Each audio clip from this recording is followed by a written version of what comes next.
All right, we're jumping right into episode 20 of the Threewind podcast, and I will be completely honest. I already recorded like half of this podcast, and then my recording software froze and stopped working. So here I am. This is recording attempt number 2. If you are seeing this, that means that this is the correct attempt. If you are not seeing this, which I'm assuming you are, if you're hearing me say that, that means there's no podcast this week.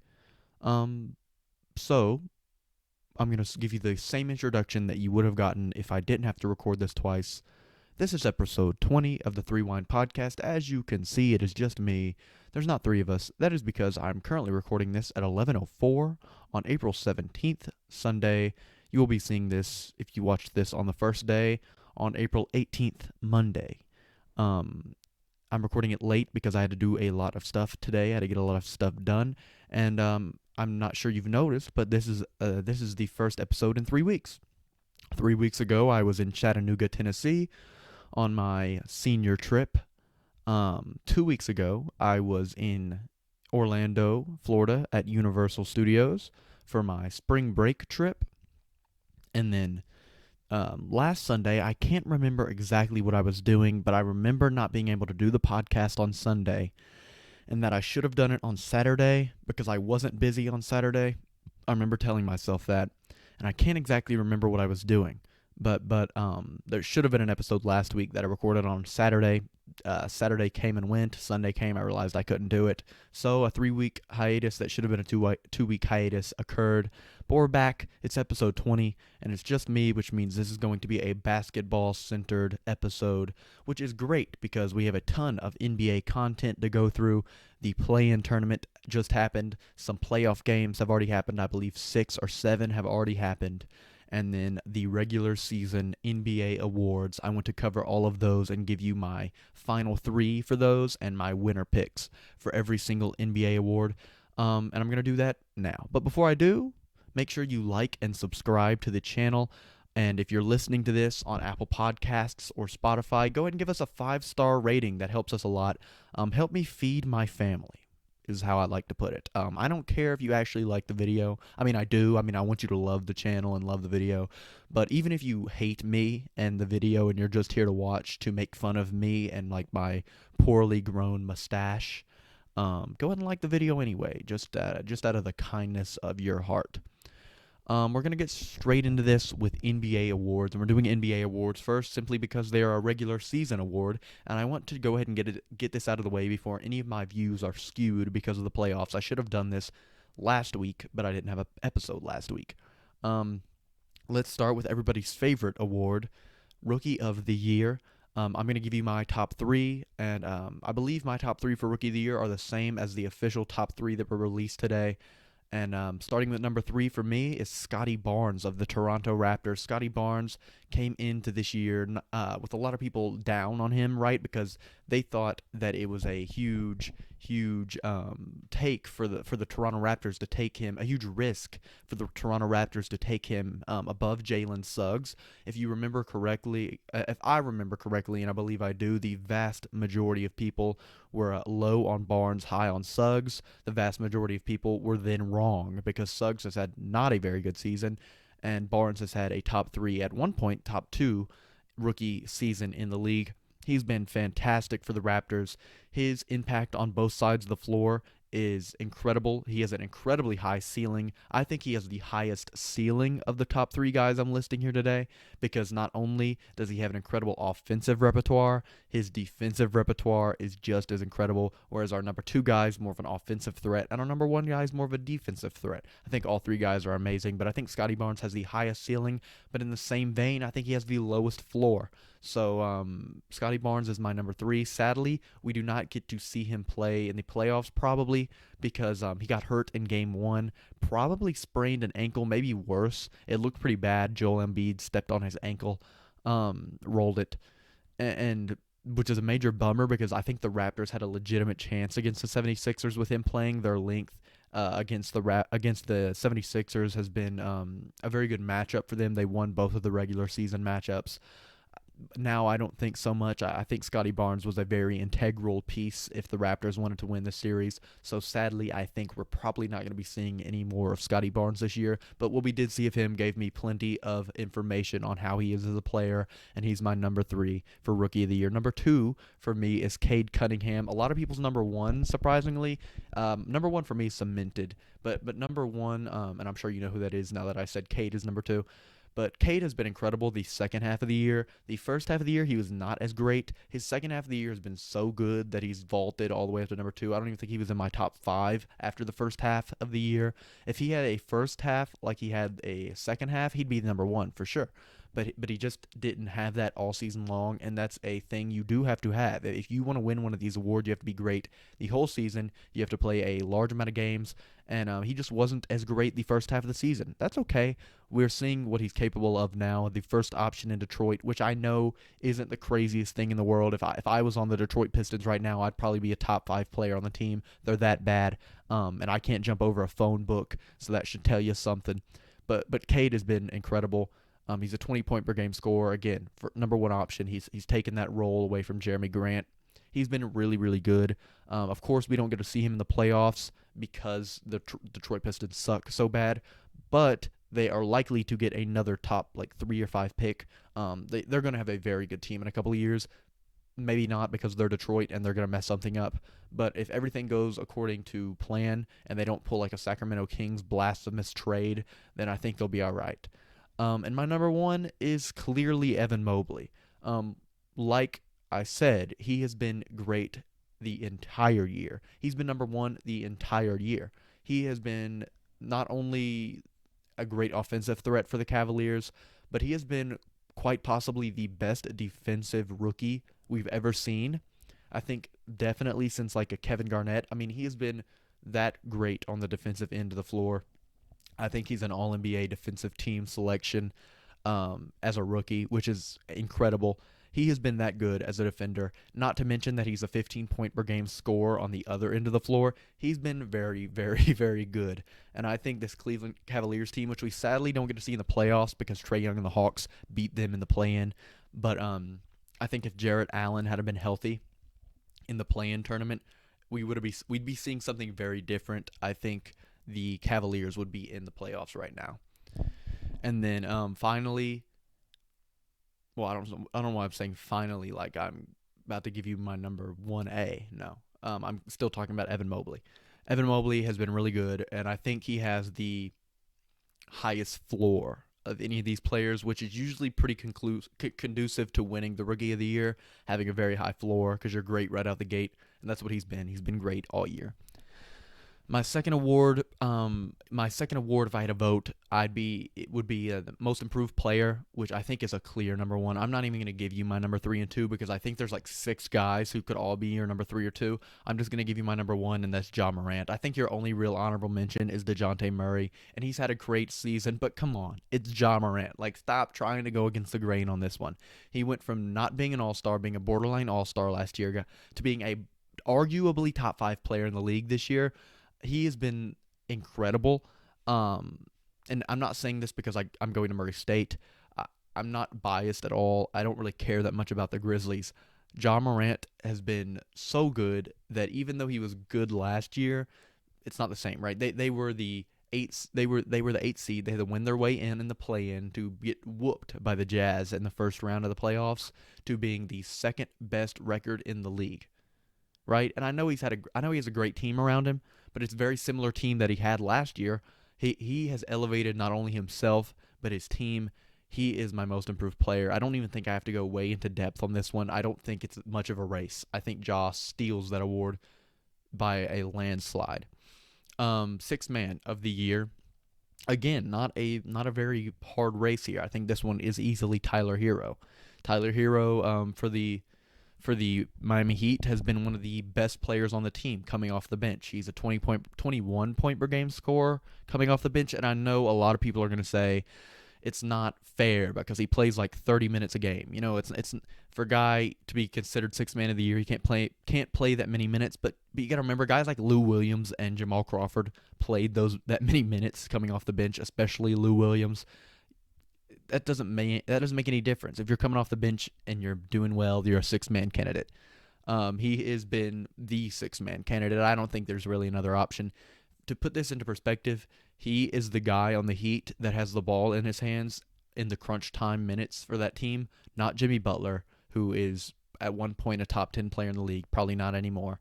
Not Kyle Lowry, who's a champion, possible Hall of Famer. Not Bam Adebayo, a top 4 center in the league, who's been incredible this year.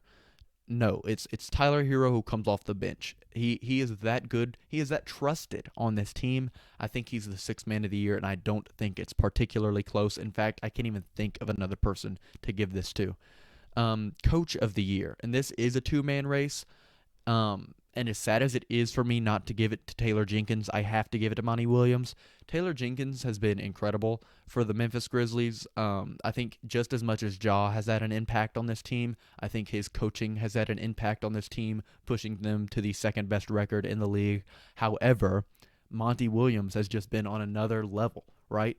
It comes to you like the Suns had a very good record last year, right? They're only up one spot. They have the best record in the league this year. They are the only team with more than 60 wins. But I think the biggest indicator of how good of a coach Monty Williams is the growth of guys not named Devin Booker or Chris Paul. DeAndre Ayton has had a fantastic season. Mikhail Bridges has had a fantastic season. Cameron Johnson, fantastic season. Cam Payne, very good season. These guys, Jay Crowder, very good season. These guys who are role players, DeAndre Ayton is going to be a future star, but for right now, role player on this team, that know their role, follow their role, trust their coach, trust their teammates, and they just have very good chemistry. I think that all goes back to Monty Williams, and I think because of that, because him and Taylor Jenkins are very similar in what they've done for their teams, I think you have to give it to the guy with more wins, a better record, and more consistency, and that has been Monty Williams. Monty Williams is my coach of the year. Taylor Jenkins is a close second, and I think if they gave it to Jenkins, I wouldn't be mad at all, but I think Monty Williams deserves it. I'm just making sure because there's two big awards that I'm going to do last. Just making sure I do all the other ones first. I think that's all the other ones. And if I forgot one, I'm sorry. Most improved player, rookie of the year, coach of the year, sixth man of the year. I think that's all, right? Yeah. Okay. Defensive player of the year. You could look around right now, see my vast array of Utah Jazz stuff, and when I say this, you're going to think I'm just a biased Jazz fan. But first, I'm going to give you my 3 and 2 because my one's Rudy Gobert. If you didn't figure that out already, I'm going to give you my 3 and 2, and I'm going to tell you why they are so great. My number 3 is actually Jaren Jackson Jr. for the Grizzlies, who did not make the final 3. Look, Marcus Smart made the final 3. Marcus Smart's number 5 for me. Number 4 is Bam Adebayo for me. I don't know why people jumped on the Marcus Smart Defensive Player of the Year train like the last 2 weeks of the season. He's not a serious Defensive Player of the Year candidate. And I think him being on there instead of a guy like JJJ or Bam Adebayo makes it a lot easier for Gobert to win this award. But, Marcus Smart does not deserve to be on there above Jaren Jackson Jr. or Bam Adebayo. I'm sorry. But my number 3 is Jaren Jackson Jr. He's been incredible. Best season of his career by far, especially on the defensive end. He has been a major stopper for this team. He has been the defensive anchor for this team. A team that has Dylan Brooks, who's a very good defender. Tyus Jones is a good defender. Desmond Bane is a pretty good defender. Yeah, this team's good on defense, but their anchor is Jaren Jackson Jr. He's a block machine this season. He's been very, very good. And I think he's going to win some Defensive Player of the Years in his career. I would give him probably 2, right? Because if you're looking at a Rudy Gobert type, I think Rudy ends up with 4. I think if Rudy wins this year, I think this is probably his last one. Not that he's not capable of winning another one, more so that I don't think they'll give him another one. I think he's capable of probably winning 5. But I think Jaren Jackson Jr. is the type of guy who probably wins 2 of these in his career, which is a crazy good amount of those. You know, we don't see guys like Rudy Gobert come in very often and win every single year, you know. So I think Jaren Jackson Jr. is an incredible prospect on the defensive end and the offensive end, but especially defense. and he's my number 3.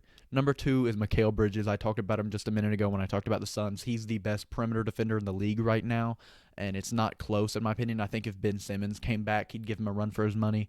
But right now, it's Mikhail Bridges for the Suns. He's the defensive anchor for the Suns. On the perimeter, which is not usual. You see, I'm a smart NBA fan, and I know that centers, big men are more important on defense than perimeter defenders. The most efficient shot in basketball is the layup and the dunk, and rim protection is the most efficient, most important style of defense to limit points, to result in winning. But Mikhail Bridges plays such good perimeter defense that it almost is up to that level. You know what I mean?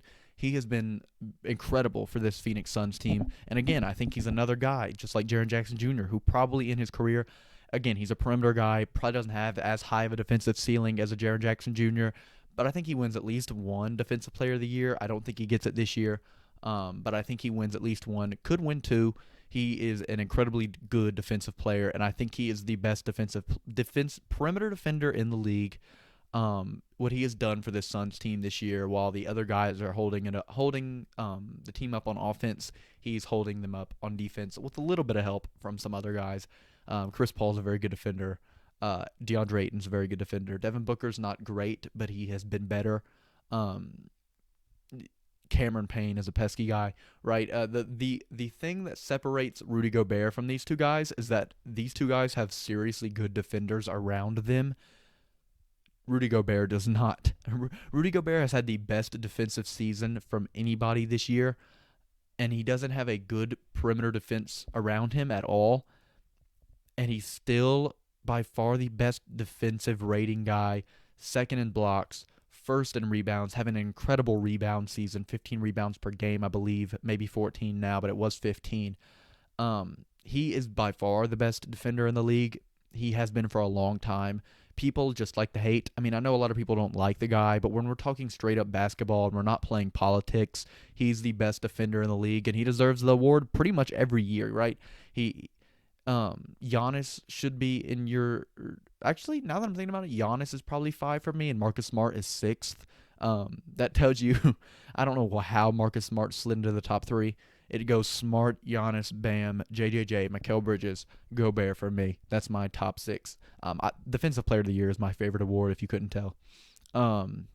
Rudy Gobert his defense results in winning like no other player in the league. His defense results in the stopping and the changing of the most efficient shot in basketball. He is the best defender not only in the league today, but probably a top 10 ever. He's a crazy good talent. He's probably the most underrated player in the league, the most overhated player in the league, and he's in the league with Kyrie Irving and James Harden, guys that are hated universally. Somehow Rudy Gobert, a guy who his claim to hate fame was that he did the stupid COVID thing where he like fake put his hands on the microphones and stuff. But like COVID was going to shut down the league whether or not Rudy Gobert touched 3 extra microphones or not. So it's meaningless. But that did make him the poster boy for COVID NBA. If you think that the NBA was going to happen during COVID, you are an incredibly naive person with no brain. You have a broken brain. Rudy Gobert touching 3 extra mics and sneezing in the locker room was not the catalyst of the COVID expansion in the NBA. I just wanted a quick aside for that. But yeah, Rudy Gobert is my number 1 in Defensive Player of the Year. It's actually not particularly close, despite the fact that you're going to hear all sorts of hot takes, all sorts of, this guy should have won it. Rudy Gobert is not good in the playoffs. He's good in the playoffs, by the way. It's his perimeter defense that sucks. And I can name you 2 good defenders on the Jazz besides Rudy Gobert. Royce O'Neal, who half the time does not show up to games and is not very good. He was good in the first game of the playoffs for the Jazz, but most of the time, not the greatest.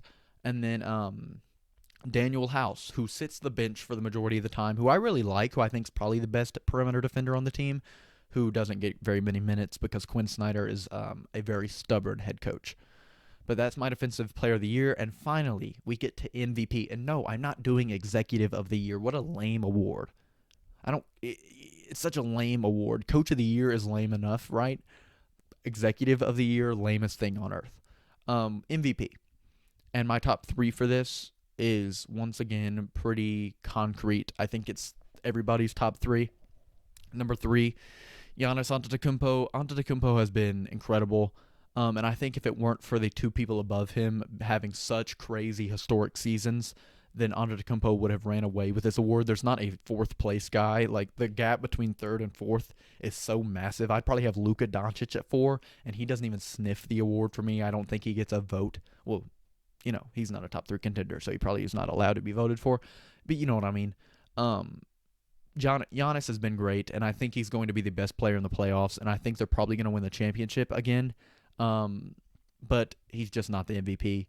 And that brings me to our top 2 guys who I'm going to spend the bulk of the MVP award section talking about, because it really did come down to these two. And I think it was a heated race, despite the fact that I hate Philadelphia and I hate the 76ers with all my heart. Embiid is number 2, and I think he makes a very good case for winning it all. He has been very, very good, right? He's a better scorer than Jokic, who is my number 1, by the way. And he's a better defender than Jokic. But he's not so much better at scoring that it makes a big difference, right? Their scoring is basically the same for me. I think if Jokic didn't spend so much time playmaking, he'd probably have more points than Embiid. So I actually give offense as a whole to Jokic by a large margin, but defense, and I give defense to Embiid by a large margin. The issue is that I think Jokic has closed the defensive gap more than Embiid has closed the offensive gap, and I think the word valuable and most valuable player means that Jokic has to win it. If you know what I mean. The word valuable, I'm assuming we've always tried to, Aristotle couldn't even figure this question out. What does MVP really mean? I take it as most valuable player to their team, a team that has to have a playoff record, and a team that has to have been way worse without him. You know what I mean? And I think the Nuggets and Jokic fit that description way better than the 76ers and Embiid. Jokic for the Nuggets is the most valuable player in the league. He just is. He is the Nuggets, right? Their second best player this year was, Aaron Gordon, and they're the 6th seed in the playoffs. He is so essential to this team, to the fact that if he wasn't playing, I think they're a bottom 3 team in the league. You can't say the same thing for the 76ers. They have guys, right? They're not, I don't know if they'd probably make the playoffs. No, I don't know if they'd make the playoffs or not without Embiid, but they would definitely be near the playoffs, right? The Nuggets would not be. So the word valuable, I think, gives it to Jokic, but Embiid has been incredible too. And I think you have to give your props to both of these guys. And if you think Embiid deserves it over Jokic, that's fine, because he's been incredible. And if you think Jokic deserves it over Embiid, that's fine too. I think as long as you have one of those two guys as your MVP this year, you're correct. I personally have Jokic. If Embiid wins it, I'm fine with that. Congratulations. He's had an incredible season. That's my MVP, and that's my awards. Now we move into the play-in tournament. What an interesting turn of events. Not really. Sort of really, but not really, right? We all kind of had a feeling that the Hawks were going to come out of the East. The real interesting thing happened when the Pelicans came out of the West, right? So the Pelicans beat up on the Spurs, which was kind of to be expected. I don't think it was to be expected at the level that it was, but I think them winning was not surprising. And then they go in and they beat the Clippers. Very good game, by the way. Most people had the Clippers winning that, even without Paul George. So the Pelicans come in, and I'm going to go straight into this game because it's a Pelicans game. We're talking about the Pelicans and the Suns. The Pelicans come into the Suns arena tonight. I believe it is Talking Stick Arena. I just wanted to flex a little bit of my knowledge. If that's incorrect, I look like a dummy. But I believe... Oh, I just shook my camera. I believe that's right. They come in and they give a valiant effort, right? They lose by 11, and at one point they had dwindled the lead down. Look, the Pelicans are probably going to get swept in this series, but they have a great future ahead, which is weird to say if Zion returns. They have CJ, who is a very good vet.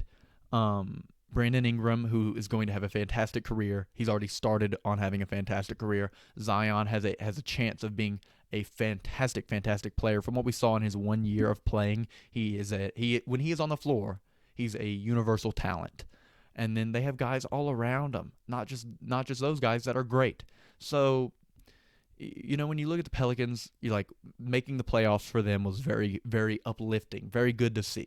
They're going to get swept probably, but I can see them stealing a game. Again, they put a good valiant effort today at the Suns at the Suns. So when they go back to New Orleans, they have a shot at stealing a game, and I think if they steal a game against this Suns team, that is incredible for them. Even if they don't, I think being here and fighting in these games is very, very impressive. I'm impressed with the Pelicans. They are my favorite out of the play-in. The Hawks, on the other end, I think are going to get smoked by the Heat, and everyone's like, after seeing the Heat smoke the Hawks today, they're like, "Oh, Trae Young's gonna take this personally. He's MJ. If MJ was balding in a different kind of way and had a lisp, he takes it personally." Guys, he's going to get mopped.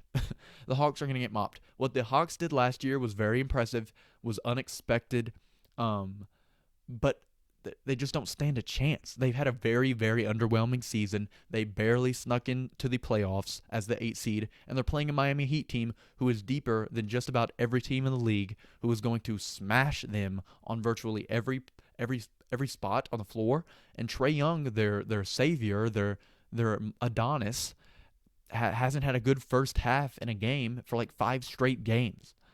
If he's not playing at an Hall of Fame level, they have no chance. So, no, I don't think Trae Young is going to stew on this and become Zeus for the next game and get built like Zion, who can still shoot from half court. I don't think that's going to happen, right? And I think they're going to lose in 4. And I don't think they're going to steal a game. And I think the Heat are just that good. And I think the Hawks are just that bad. Like, the Hawks, in my opinion, are worse than the Pelicans are at this moment.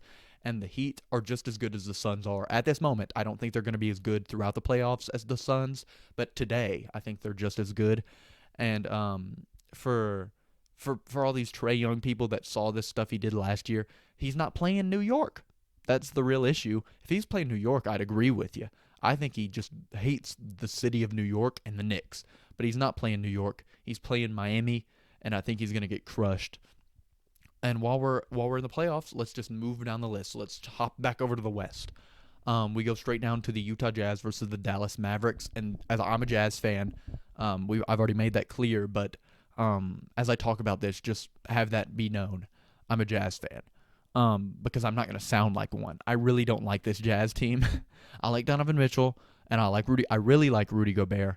I think Donovan Mitchell has had not a great end of his season, and I think the first half of the game against the Mavs yesterday was very scary. He scored 2 points in the first half. Now, he scored 30 in the second half, but if he has those halves when Luka Doncic is playing, we're going to lose.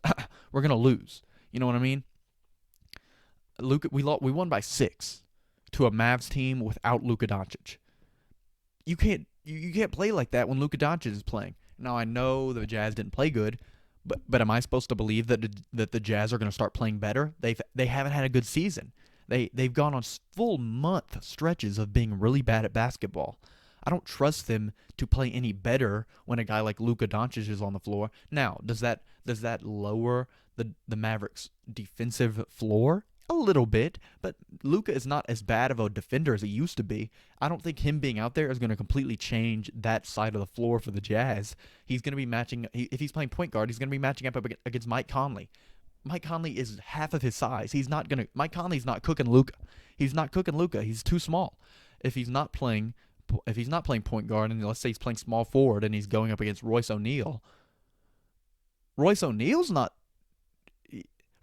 not cooking him. It's Royce O'Neal. He's not an offensive threat at all. The only person that's cooking, maybe Bojan. Actually, maybe Bojan could, but the only person who's really cooking Doncic on the defensive end is Donovan Mitchell. And I don't think if Jason Kidd is smart, which I'm not 100% sure he is, but if Jason Kidd is smart, he's never going to match Doncic up against Mitchell. And they're going to switch on every screen when Doncic ends up on Mitchell for any reason. I just don't think his defensive being there on defense is going to make that big of a difference. I think if the Jazz aren't playing incredible, the Jazz need to get a 2-0 lead in this series and then come back to Utah when Doncic is playing and just pray that they play good. Because Doncic is going to put up 40 some odd points every game, and he's going to give you 10, 11 assists every game, and he's going to totally change the dynamic of this team. The first 2 games we see of this series are not going to be the rest of this series at all. It's not going to be the same at all. Doncic is going to come in, and there's going to be a totally different team. Not only is he way better than every other player on the floor for this series, but he's going to make his team better when he's out there. He's just that good. So Utah cannot be scoring. We cannot be only winning against a Doncic-less team by 6. You know what I mean? They have to be beating that team by 20. And if they want to play that way and win against a Luka Doncic team. Because I think if they beat that team by 20, they could still lose to Luka Doncic playing the same way. He's that good, right? Winning by 6 is unacceptable. They played really bad. And I know the refs were not on the Jazz's side, and the refs looked very one-sided for the Mavs, especially near the end of that game. No excuse. They didn't have Luka. We should have won by 20. Who do I think is going to win this series? I think if Utah goes up 2-0 and they go back to Utah, they have a very good shot, even with Luka playing. I think if Dallas steals one of these 2 games, would have to be the next game because Utah obviously won the first one. I think if Dallas steals that game, Utah has no chance. Utah has to have that 2-0 jump on Doncic. Have you ever watched The Chase, the British, I believe it's British game show where you get a little bit of a head start on these like professional quizzers who know a lot of stuff, and I'm assuming you know a lot of stuff too, but you have to get a little bit of a head start because they're just that smart and they still end up catching you. You have to get you're playing the chase when you play Luka Doncic and you get 2 free games like this, right? You got to take full advantage. You got to win those 2 games because if you don't and you go 1-1 when Luka, that's like the series being at 0 when Luka Doncic comes in. That's like starting the series over with Luka Doncic fresh. You're gonna lose. Like if Utah wins the next game, I think they have a very good shot. I'd probably pick them to win.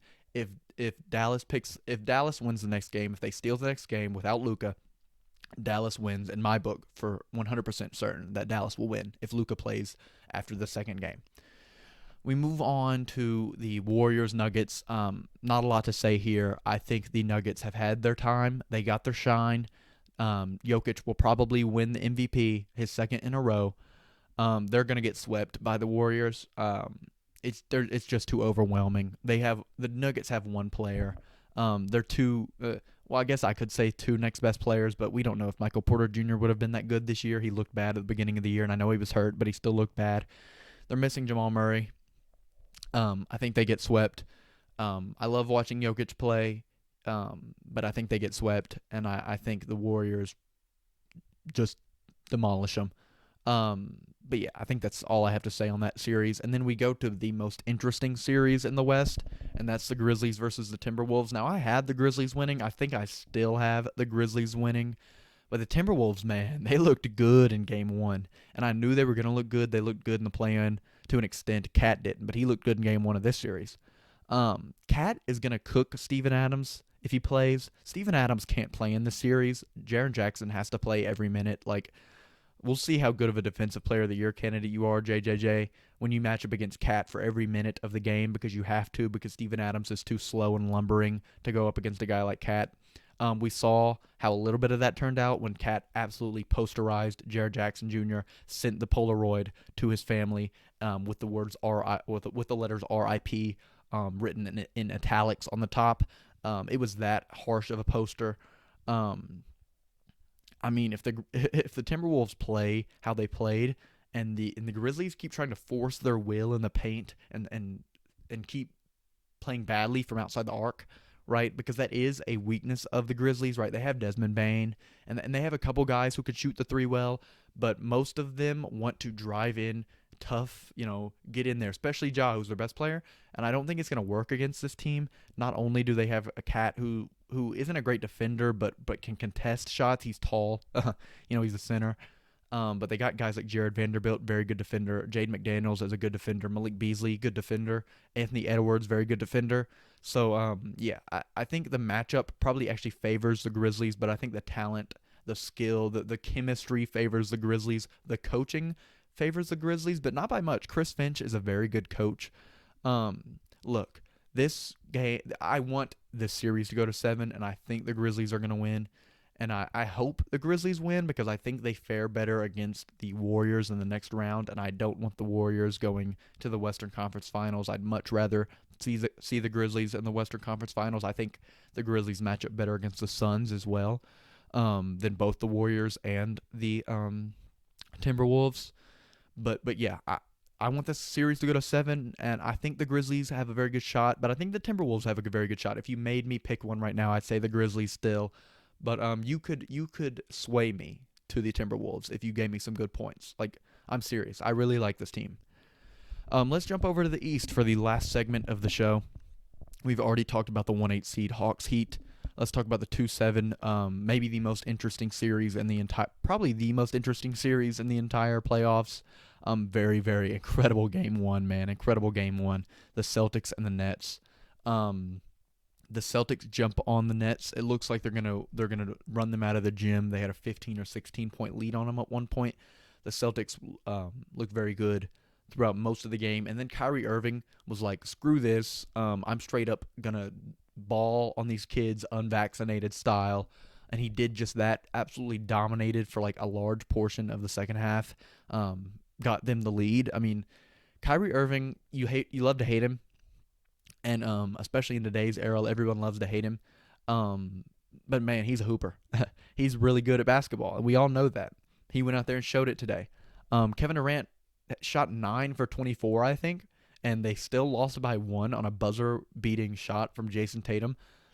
Kyrie Irving is very good at basketball, and I think if Kevin Durant is just slightly better than he was today, and he can do that because he's Kevin Durant, the Nets have a very good shot in this series, and I actually picked the Celtics to win, but after seeing what Kyrie did today, I was like, man, if he does that to even any extent at a regular basis, they could win the whole thing. He's that good. Because Kevin Durant's not going to play this bad every game. He's probably not going to play this bad another game this entire playoffs. So, yeah, not looking great for the Celtics winning by 1 when Kevin Durant played the way he did. However, in the late game, the poise that the Celtics show is like no other. They have an incredible defensive possession to stop Kyrie, and very well coached by Ime Udoka at the end there to double Kyrie when they did, perfect double, make Kevin Durant take a very hard shot. Now, Kevin Durant can make that shot, and he probably will sometimes, but you'll live and die by that. And man, they take it down. Marcus Smart, incredible pump fake. It's 2 guys in the air. Jason Tatum jogs straight by Kevin Durant, who's not paying attention. Spin move around Kyrie, buzzer-beating layup, win the game by 1. Man, it was an incredible game. If you didn't watch it, you got to watch the next ones. I hope this game goes to 7-2. Again, if I had to pick a team to win, the poise that I saw out of the Celtics today, the chemistry that I saw out of the Celtics today, I think I still have to go with the Celtics. But if the Nets won, I wouldn't be surprised in the slightest. Dude, if the Nets won the next 4 games straight, I wouldn't be surprised. Man, I don't care about either of those teams. If you love the game of basketball, that is a dream series. 3-6 matchup. 3-6 matchup is Bucks and Bulls. Today we saw the Bucks beat the Bulls by like 7. Not a very good game. I didn't enjoy it. Neither of them got to 100 points. Pretty boring. I expected more from the Bucks. I think the Bucks could sweep the Bulls, but not after today. I think the Bulls will probably win a game, at least a game. I still have the Bucks winning the series, but I had it in 4. I had them sweeping. I'd probably say 5 or 6 now. I think the Bulls will steal a game. The Bucks didn't look great today, but neither did the Bulls. So yeah, not a crazy interesting series in my opinion. Even though I think the Bucks are my favorite to win it all. Give me the Bucks in 5. And then the 4-5 over there is Raptors 76ers. I talked about this a little bit earlier when I was talking about Scotty Barnes.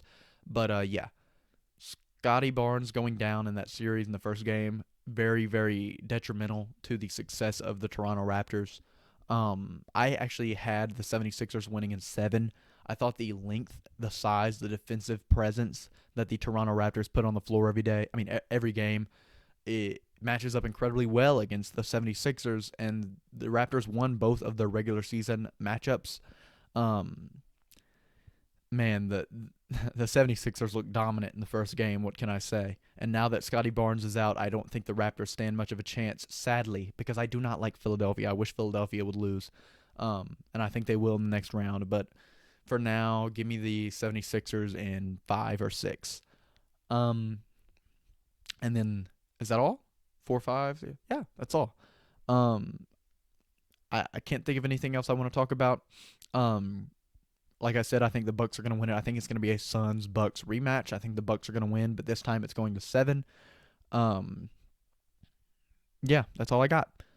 Make sure you like the video, subscribe to the channel. I'm so happy that you're watching the Threewind podcast. If you're listening to this on Apple Podcasts or Spotify, remember, give us a 5-star rating. It means the world to me. It means the world to the other guys who are not here with us today. I'm going to try to get them on the show next week when it's not so late notice and I'm not doing this at 11:30. And yeah, thank you for watching. Thank you for listening. I'll see you next week and have an incredibly fun playoff experience.